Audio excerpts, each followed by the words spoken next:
Chernobyl.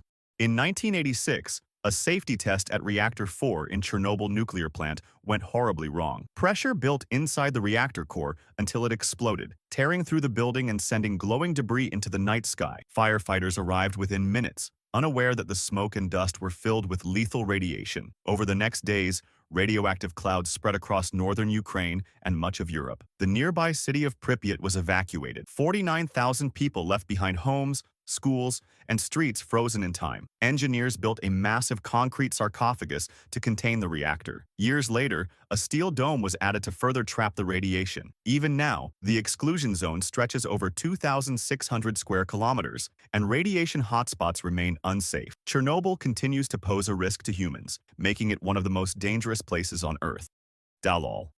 In the Danakil Depression of northern Ethiopia, Dallol is one of the most extreme landscapes on Earth. It sits more than 100 meters below sea level, where magma heats groundwater, producing acidic hot springs and boiling pools. Sulfur crystals cover the ground, and acid geysers hiss constantly, releasing toxic gases. Temperatures in the area often exceed 45 degrees Celsius, while some ponds reach near boiling point. Salt miners cross the nearby flats with camel caravans, navigating thin crusts over hidden acid pools. Scientists study extremophile microbes that survive in this hostile environment. Even small missteps can cause burns or collapse into acidic water. The land is barren, with only a few hardy plants and no permanent human settlement. Dallol's combination of heat, toxicity, and unstable terrain makes it a deadly place to visit, remaining highly dangerous today.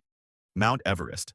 In 1924, climbers first reached the heights above 8,000 meters, now known as the death zone. Here, oxygen levels drop below one-third of sea level air, making every step a fight for survival. Climbers face extreme cold, high winds, and unpredictable storms that can appear without warning. Frostbite, snow blindness, and exhaustion strike quickly. Then, hypoxia sets in, impairing judgment and coordination, often during descent when fatigue is greatest. Hundreds of bodies remain on the mountain, marking the risks for future climbers. Bottled oxygen is often essential, but overcrowded routes create additional hazards. Rescues are difficult or impossible at such altitudes. Even today, despite improved gear and guides, the summit remains deadly, and fatalities occur each year. Mount Everest's death zone exemplifies how extreme altitude and weather make it one of the most dangerous places on Earth.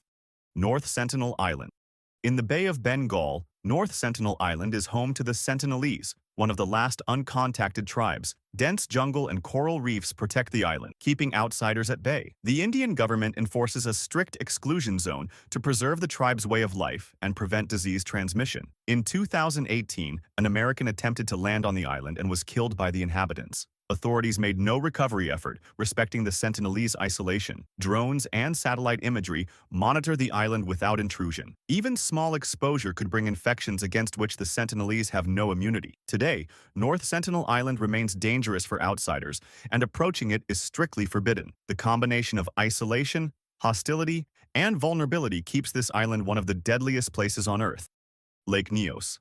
In 1986, Lake Nyos in Cameroon silently released a massive cloud of carbon dioxide. The lake sits in a volcanic crater, where CO2 dissolved under pressure for decades. A sudden release of gas flowed into nearby valleys, as invisible as smoke but deadly to breathe. Within minutes, more than 1,700 people and thousands of animals died from asphyxiation. Homes and livestock were abandoned, and villages fell silent. Scientists later discovered that the gas buildup was caused by volcanic activity beneath the lake. Engineers installed degassing pipes to slowly vent CO2 and prevent future disasters. Even now, monitoring continues, as sudden releases could still occur under the right conditions. Lake Nyos remains a hidden hazard, demonstrating how calm water can conceal lethal danger. This combination of natural gas accumulation and sudden eruption makes it one of the most dangerous places on Earth.